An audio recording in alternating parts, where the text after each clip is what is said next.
먼저 말씀 전하기 전에 영상을 하나 볼 텐데, 이 영상은 같은 환경 속에, 예배라고 하는 그러한 환경 속에 그 예배가 주는 영적인 그런 각자에게 주시는 은혜들이 있습니다. 똑같은 찬양의 가사가 선포가 되고 똑같은 공간에서 찬양을 하지만 각자 드려지는 그 예배 행태가 다르죠. 그래서 오늘 이걸 두 번을 보여드릴 겁니다. 시작할 때는 여러분이 집중해서 볼 것은 화면의 구성을 보시면 됩니다.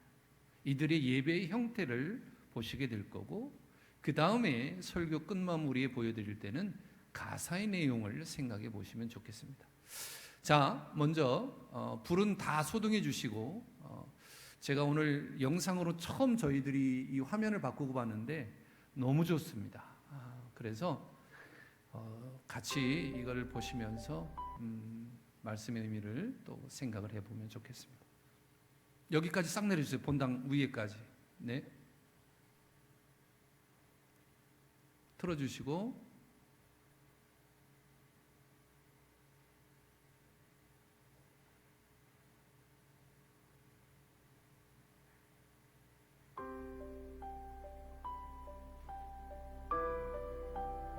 여기 불 내려주세요. 예, 제 거 1번 내려주세요. 1번, 2번, 3번.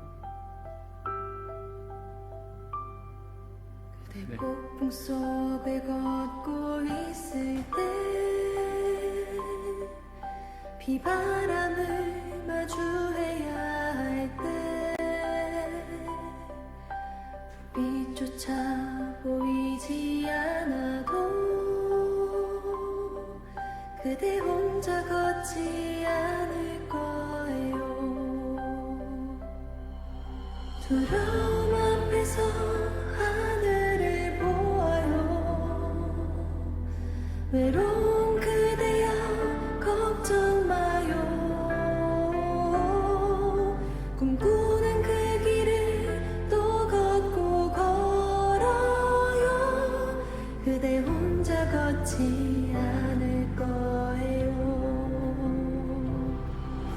그대 폭풍 속을 걷고 있을 때 비바람을 마주해야 할 때 불빛조차 보이지 않아도 그대 혼자 걷지 않을 거예요.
이 가사가 아주 짧아요. 뭐라고 하냐면 그대 폭풍 속에 걷고 있을 때, 비바람을 마주해야 할 때, 불빛조차 보이지 않아도 그대 혼자 걷지 않을 거예요.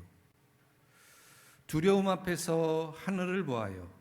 외로운 그대여 걱정 마요. 꿈꾸는 그 길을 또 걷고 걸어요. 그대 혼자 걷지 않을 거예요. 이 찬양의 가사를 거짓말 조금 못해서 수백 번을 봤습니다. 이 영상을. 그때마다 주시는 은혜가 다 달라요. 여러분 말씀드렸듯이 이 예배 가운데 똑같은 공간에서 똑같은 말씀, 똑같은 본문을 가지고 예배할 때 각자의 그 사모함이, 각자의 주시는 영적인 의미가 다 다르다는 거죠.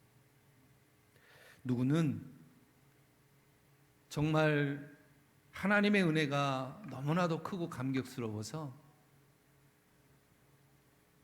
엎드릴 수밖에 없는 그런 존재로 하나님께 예배하는 자가 있고, 내 마음에 기쁨과 감격을 주어서 눈물 없이는 하나님을 찬양할 수 없는 그런 예배자로 나아갈 수밖에 없고, 저는 여러분 모두가 오늘 이 예배가 그런 예배, 기쁨과 감격과 눈물이 있는 예배가 되기를 간절히 소망합니다. 사실은 이 영상을 여러분들에게 보여드린 것은 오늘 본문의 말씀 속에 있는 하나님의 사랑, 하나님이 주시기 위한 그 사랑의 방법이 징계라는 거예요. 그래서 징계를 받은 우리들이 어떠한 모습으로 하나님께 나아가야 하느냐라고 고민할 때 이 말씀을 들으면서 이 영상이 제게 떠올랐습니다. 그래서 함께 영상을 보았고, 또 여러분이 설교를 들으면서 그렇구나, 이렇게 좀 생각하면서 말씀을 들었으면 좋겠습니다.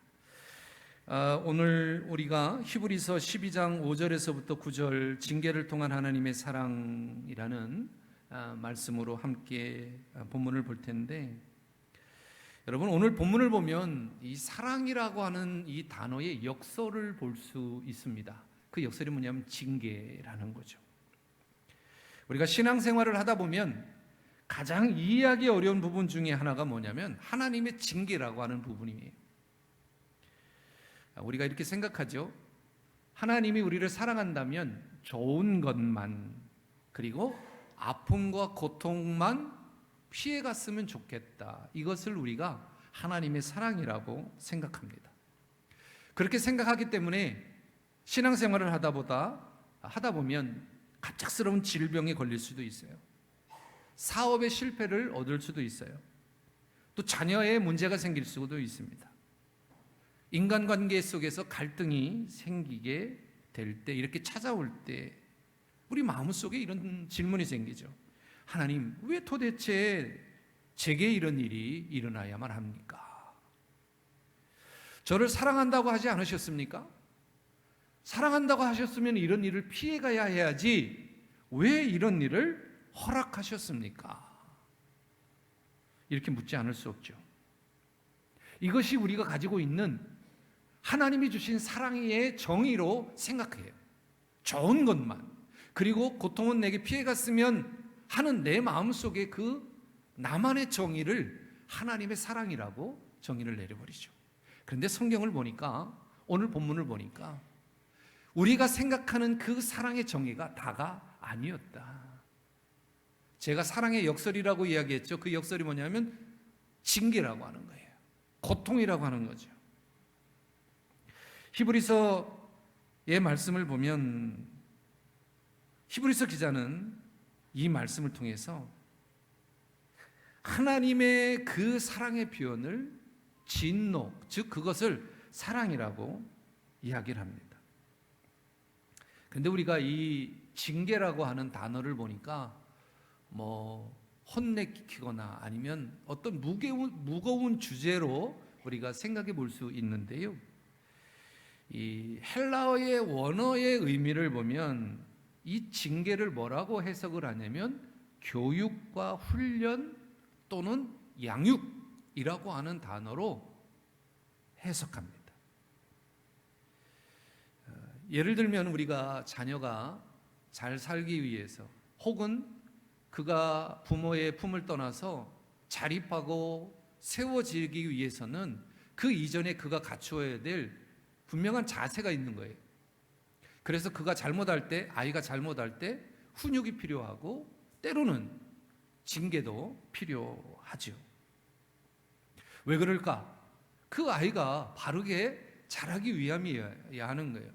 그것은 나도 경험을 했고 우리 부모님 더 나아가서는 우리의 선대들이 그렇게 자녀를 키워야 한다라고 하는 그러한 어떤 훈련의 방법을 통해서 훈련을 받았고 또 그런 과정을 겪었기 때문에 그렇습니다.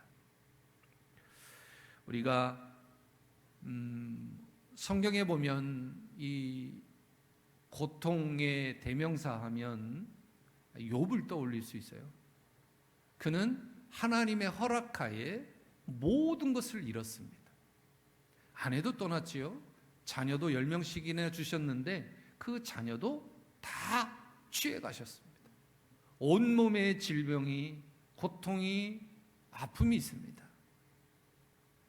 그런데 욥은 자신의 처지나 자신이 처해 있는 상황 결과적으로 하나님을 원망하지 않았다. 결국 그가 얻은 게 뭡니까? 잃었던 것에 갑절의 은혜를 받게 되고 아이는 다시 10명의 아이를 얻게 되죠.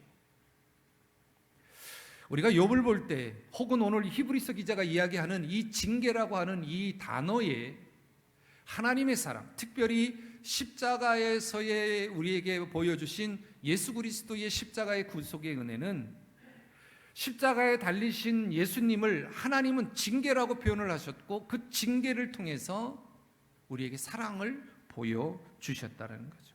그래서 오늘 우리가 이 본문을 가지고 징계가 사랑의 표현인 것을 어떻게 이해할 수 있어야 하며 우리가 어떤 태도로 그것을 받아야 하는지 짧은 시간이지만 말씀을 통해서 나누어 보고 결과적으로 오늘 여러분들이 먼저 보았던 그 영상을 생각해 보시면서 그 상황마다 다른 그 마음의 상태가 있을 거 아니에요. 엎드려 구할 수밖에 없는 그 영적인 상태 속에 있는 사람이 눈물로 하나님께 찬양할 때 그 예배자의 모습으로 여러분들이 나아가셨으면 좋겠다. 자, 오늘 본문 5절부터 6절을 보면 이 징계라고 하는 것이 어떤 것인가에 대한 올바른 이해를 설명하고 있습니다.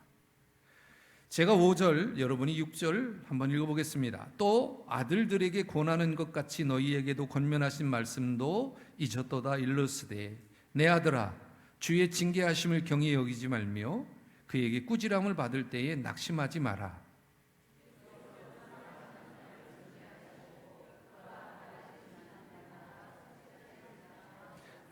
예, 아멘. 이 히브리서 기자가 두 가지 잘못된 반응에 대해서 경고하는데 첫 번째는 뭐냐면 징계를 무시한다라는 겁니다. 그냥 징계는 단순히 나에게 닥친 불행이나 우연으로 치부하는 그러한 우리의 생각을 히브리서 기자는 지적하고 있는 거예요. 나에게 이런 일이 내가 믿음 생활하는데도 나에게 이런 일이 라고 생각하면서 단순히 그것이 어떠한 상황으로만 치부해버리는 경우들이 있다는 거죠. 분명한 것은 그 안에 하나님께서 말씀하시는 분명한 하나님의 음성이 있는데 그걸 놓쳐버리게 된다는 거예요. 이것이 히브리서 기자가 이야기하는 첫 번째 우리가 무시하는 거고요. 두 번째는 낙심한다는 겁니다. 하나님이 자신을 버렸다고 생각하죠. 그리고 그 절망 속에 있을 때도 하나님은 나를 구해주지 않는다고 생각을 합니다.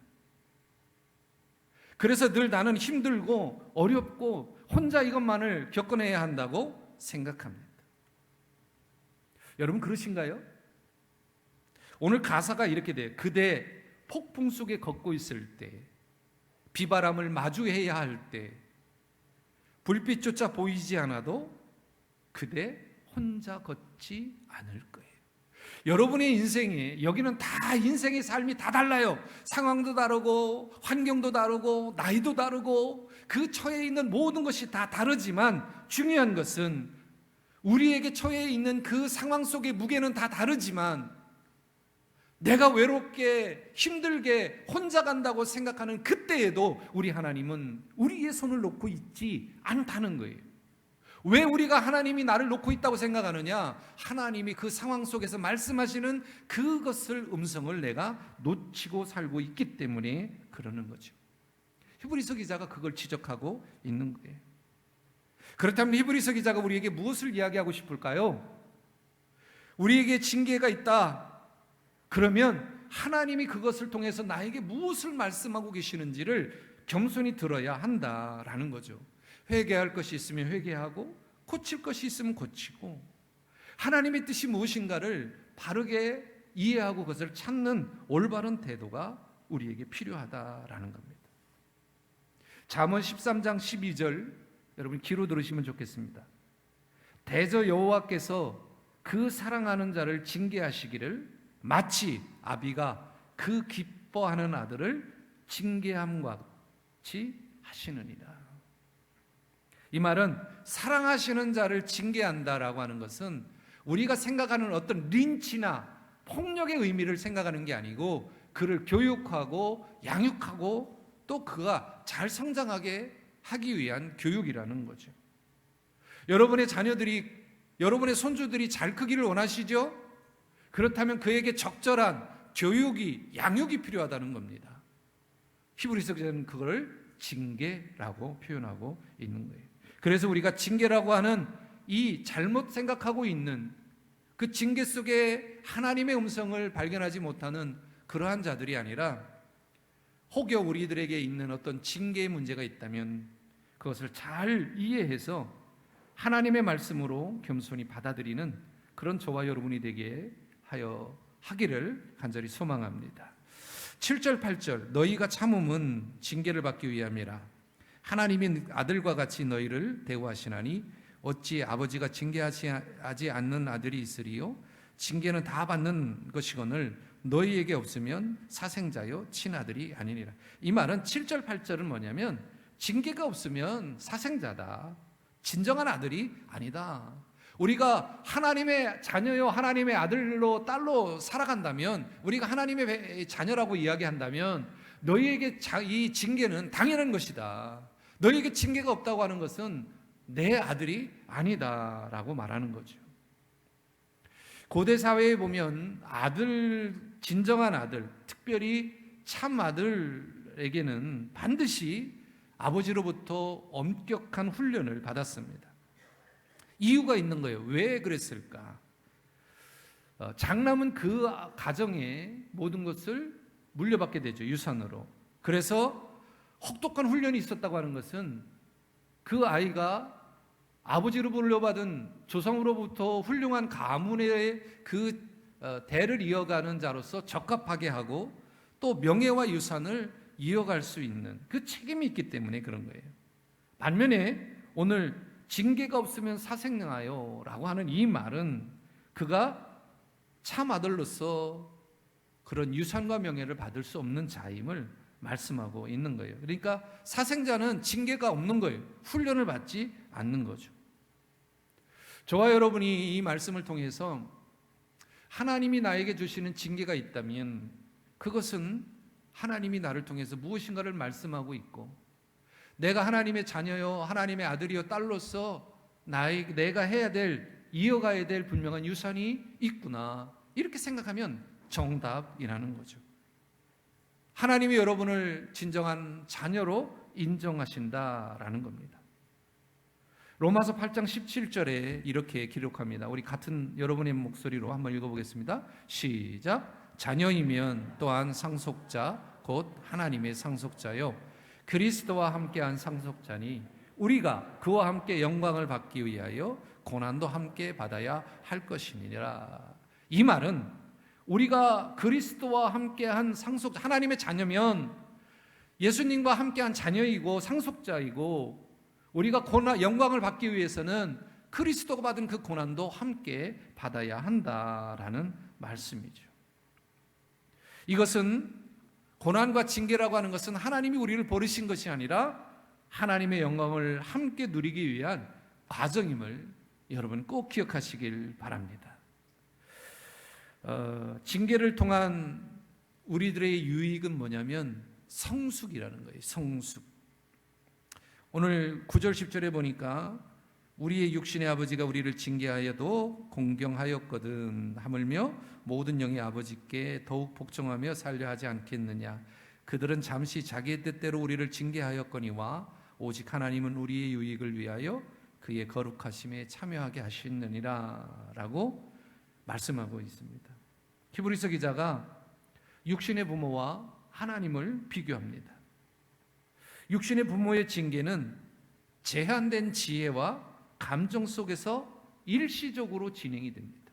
그러니까 자기가 하고 싶은 대로 그때그때 일어나는 상황 속에서 자기가 일어나는 감정을 가지고 행하지만 하나님 아버지의 징계는 무한한 지혜와 완전한 사랑으로 행해진다. 징계라고 하는 것은 단순한 목적으로 잘못을 벌주려고 하는 것이 아니에요. 우리를 하나님의 거룩하심에 참여하게 하시기 위함입니다. 그것이 10절이에요. 10절.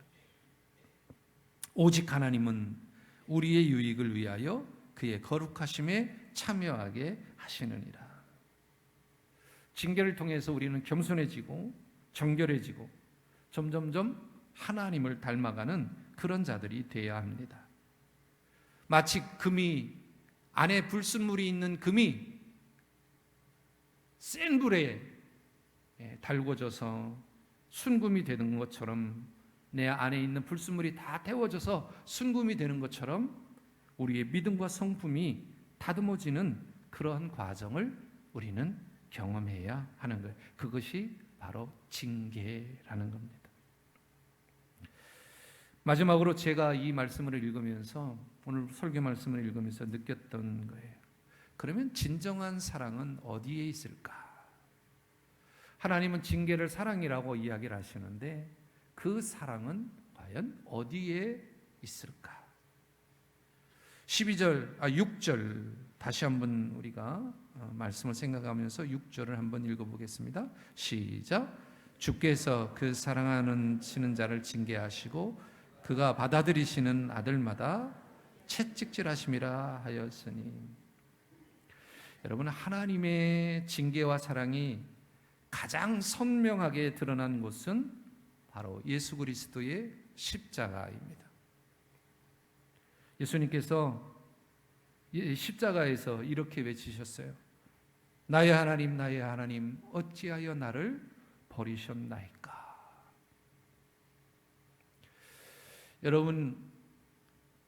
여러분이 하나님의 입장에서 이 예수님의 음성을 한번 듣고 생각해 보십시다. 하나님, 어찌해서 나를 버리셨습니까? 아들이 아버지에게 외치는 거예요. 여러분의 마음은 어떨까요? 여러분의 마음은 아마도 찢어지는 고통으로 가득 찰 겁니다. 하나님이 그렇게 하셨을 거라고 저는 생각합니다. 그러나 그 어찌하여 나를 버리셨습니까? 하는 예수님의 그 외침마저도 외면하셨던 이유, 거기에 반응하지 않으셨던 그 이유는 바로 예수님의 그 죽으심을 통해서 인류를 구원하시기 위한 하나님의 깊은 사랑이, 하나님의 깊은 계획이 그 안에 있기 때문에 그렇습니다. 이사야 53장 10절은 이렇게 이야기합니다. 여호와께서 그에게 상함을 받게 하시기를 원하사 질고를 당하게 하셨은즉 그의 영혼을 속건제물로 드리기에 이르면 그가 씨를 보게 되며 그의 길은 날 길 것이요 또 그의 손으로 여호와께서 기뻐하시는 뜻을 성취하리로다. 이 말은 하나님께서 그의 아들을 상하게 하셨다는 거예요.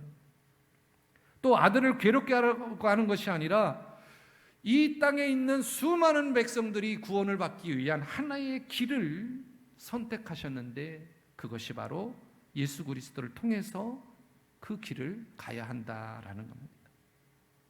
로마서 8장 32절 자기 아들을 아끼지 아니하시고 우리 모든 사람을 위하여 내어주시니가 어찌 그 아들과 함께 모든 것을 우리에게 주시지 아니하겠느냐.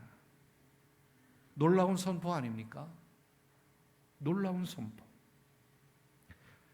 바울은 이 로마서 8장 32절을 통해서 하나님의 그 사랑이 우리에게 있음을 선포하고 있습니다. 십자가를 통해서 그 징계가 완성돼야 된다라고 하는 거죠. 여러분, 십자가는 징계의 자리이죠. 동시에 하나님의 사랑의 절정의 자리입니다. 십자가를 바라볼 때 우리는 확신할 수 있습니다. 십자가를 바라볼 때 우리에게 오는 그 징계도 받을 수 있습니다. 왜? 하나님의 모든 징계에는 반드시 사랑이 담겨 있기 때문에 그렇습니다. 사랑하는 여러분, 힘드시죠? 힘드시죠? 네. 어렵죠? 각자의 문제 하나하나 여러분의 인생에 걸려있지 않는 분은 없을 거라고 저는 생각을 합니다. 여러분, 그럴 때 누구를 바라보십니까? 어디를 바라보십니까? 한없이 그 문제 속에 파묻혀서 왜 나에게 나만 이런 일을 경험해야 합니까? 라고 아직도 문제 속에 묻혀 있습니까? 사실 그 문제 속에서 헤쳐나오기 쉽지 않아요. 당해보지 않은 사람은 그것을 쉽게 이야기합니다. 내가 안 당해봤으니까 너가 그렇게 쉽게 이야기하지 라고 이야기합니다. 하지만 우리 신앙의 고백이 그렇잖아요. 우리의 문제, 우리의 신앙, 우리의 삶, 우리에게 행해지는 모든 일들은 우리의 손에 있지 않아요. 누구의 손에 있어요? 하나님 손에 있습니다. 그래서 우리의 문제까지도 하나님께 내어놓고 그분을 바라볼 수 있어야 해요. 불빛조차 보이지 않아도 그대 혼자 걷지 않을 거예요. 우리 주님이, 우리 하나님이, 우리 성령님이 여러분의 문제 속에 함께 하심을 믿으시고 나아가시길 주님의 이름으로 축원합니다. 그래서 내게 있는 그 징계, 내게 있는 그 어려움이 단순히 어려움이 아니라 하나님께서 또 다른 그 무엇인가를 말씀하시기 위한 그러한 사랑의 메시지임을 우리는 기억해야 합니다. 하나님의 징계는 우리를 넘어뜨리려고 하는 것이 아니라 세우려고 하는 사랑의 도구입니다. 여러분이 이 한 주간 우리에게 어떤 어려움이 찾아와도 이것도 하나님의 사랑입니다 라고 고백하시기를 바랍니다. 징계가 있다는 것은 내가 하나님의 자녀라고 하는 증거이고, 그렇기 때문에 하나님의 자녀답게 믿음과 감사로 반응해야 합니다. 그리고 그 징계를 통해서 성숙되어져 가는 과정임을 우리는 감사해야 합니다. 히브리서 12장 11절, 무릇 징계가 당시에는 즐거워 보이지 않고 슬퍼 보이나 후에 그로 말미암아 연단받은 자들은 의와 평강의 열매를 맺느니라. 여러분 모두가 징계를 통해서 얻는, 연단을 통해서 의와 평강과 의의 열매를 맺는 여러분 되시기를 주님의 이름으로 축원합니다. 이제 영상을 볼 텐데, 지금 이제 영상은 똑같은 영상이에요. 하지만 지금은 가사의 내용을 생각하시면서 영상을 함께 보겠습니다.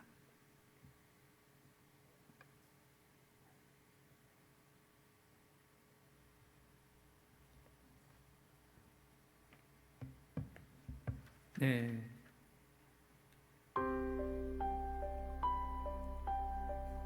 반주 나오기 전에 나올 때 제가 가사 그대 폭풍 속에 걸을 때 비바람을 마주해야 할 때 불빛조차 보이지 않아도 속에 걷고 있을 그대 혼자 때 걷지 않을 거예요. 비바람을 마주해야 할 때 빛조차 보이지 않아도 그대 혼자 걷지 않을 거예요. 두려움 앞에서 하늘을 보아요. 외로운 그대여 걱정 마요. 꿈꾸는 그 길을 또 걷고 걸어요. 그대 혼자 걷지 않을 거예요. 내 꿈 속에 걷고 있을 때 비바람을 마주해야 할 때 빛조차 보이지 않아도 그대 혼자 걷지 않을 거예요. 두려움 앞에서 하늘을 보아요. 외로운 그대여 걱정 마요. 꿈꾸는 그 길을 또 걷고 걸어요. 그대 혼자 걷지 않을 거예요. 꿈 속을 걷고 있을 때 비바람을 마주해야 할 때 빛조차 보이지 않아도 그대 혼자 걷지 않을 거예요. 두려움 앞에서 하늘을 보아요. 외로운 그대여 걱정 마요. 꿈꾸는 그 길을 또 걷고 걸어요. 그대 혼자 걷지 않을 거예요.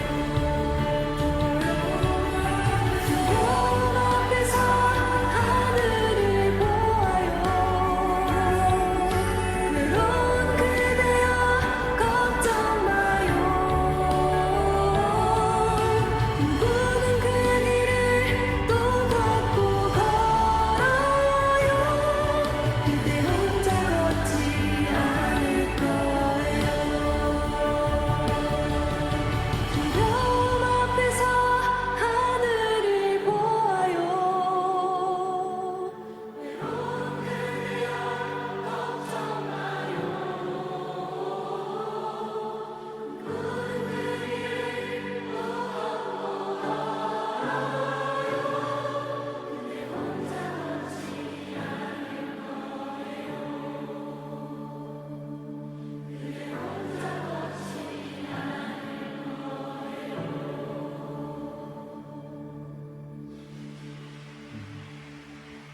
아멘, 아멘. 힘내세요. 힘내세요. 하나님이 함께 하시니까. 예. 여러분의 마음에 주님이 계심을 여러분 꼭 고백하시고 살아가시는 여러분 되시길 주님의 이름으로 축원합니다. 혹시 여러분들이 이 찬양이 듣고 싶으시면 유튜브에 혼자 걷지 않을 거예요 라고 치면 동일한 영상과 많은 가사를 포함한 영상이 있습니다. 혼자 걷지 않을 거예요. 예, 우리가 하나님을 바라보시면서 외롭지 않게 걸어가시는 여러분 되시기를 주님의 이름으로 축원합니다.